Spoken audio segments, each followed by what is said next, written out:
Alors, un article qui peut vous être utile, vous, possesseur ou futur possesseur de Model 3. Comment connaître l'origine de sa batterie?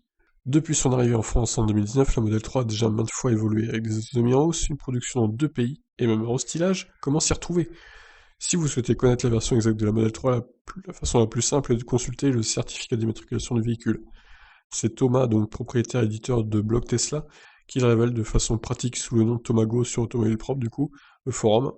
4 codes D2 viennent vous donner le type de votre Tesla Model 3.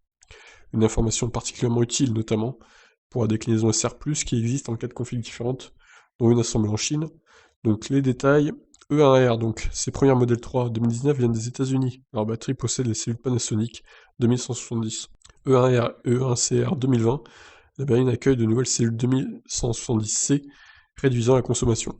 E6R, cette version provient directement de l'usine chinoise de Tesla. Ces batteries LFP viennent de KTL, le fournisseur local. La capacité de 55,1 kWh est légèrement supérieure aux 2 premières versions, donnant une autonomie théorique de 440 km. Et enfin, E1LR, en 2021, les batteries Made in USA ont évolué en 2170L sur la version restylée. Ces modèles 3 ont une capacité de 55 kWh et offrent 448 km d'autonomie. Donc grosso modo, vaut mieux avoir les dernières en fait.